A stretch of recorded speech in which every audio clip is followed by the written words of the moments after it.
Today I'm going to show you how to make pizza using the no-carb easy bread. This is a pesto pizza I made before. So first of all, we're going to start by blending our egg whites. I have a Vitamix, so you only want to turn it on speed 4 actually. And you're going to want to blend it for 30 seconds. Okay, I'm adding spices to it. It's garlic and herb seasoning. I added about 2 teaspoons. That helps the crust get a good flavor. Okay, we're going to only do it 30 seconds on number 4 at my Vitamix. Okay, now we are going to add the water the recipe calls for.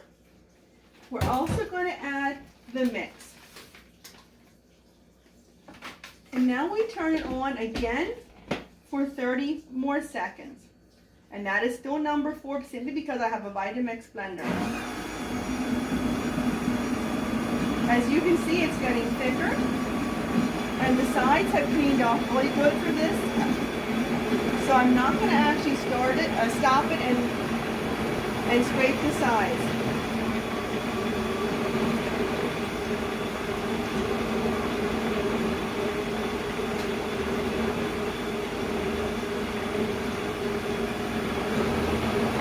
Okay, the 30 seconds are up. This is what my mixture looks like.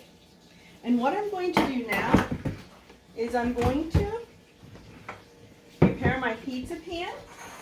First of all, I'm going to spray it lightly with olive oil spray.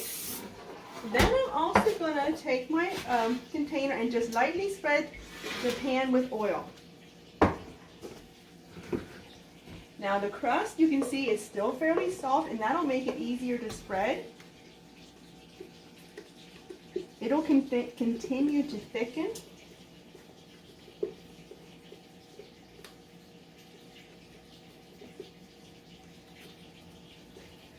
Now the easiest way I've found to spread this crust out is you can use a spatula to spread it out, or you can use oiled hands.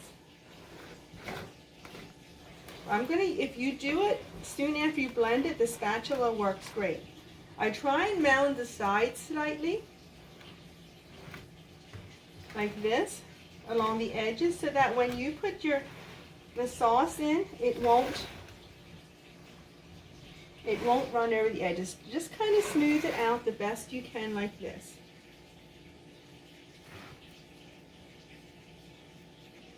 Okay, now here's my crust. I also have sauce to put on. This is actually my homemade pizza sauce that you can find the recipe on my blog.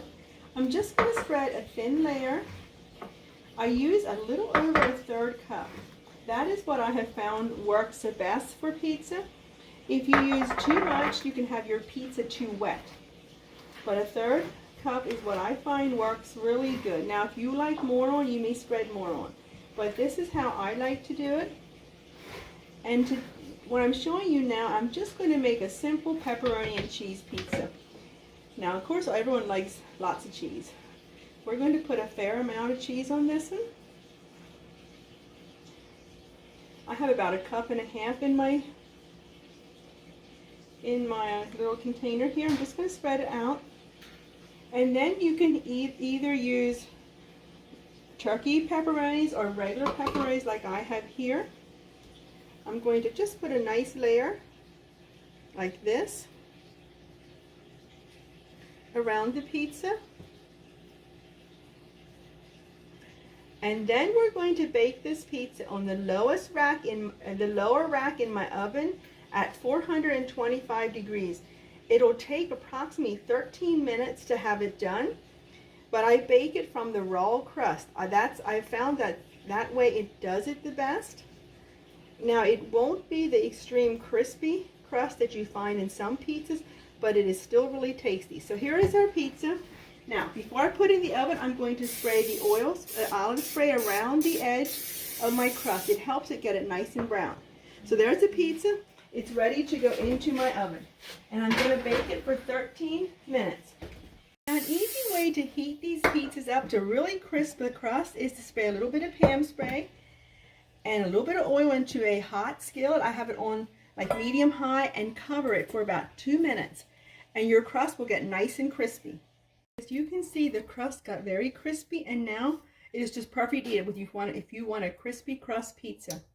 Okay, well, this pizza has been in for about almost 13 minutes, not quite, and just look how gorgeous it looks. Look how nice the crust is. I'm going to let it cool for a little bit, and then it's ready to eat. This would be an S simply with the fats from the pepperonis and the cheese. Okay, I let the pizza cool for a bit, and now we're going to cut it. I normally cut about 8 slices, which are fairly large.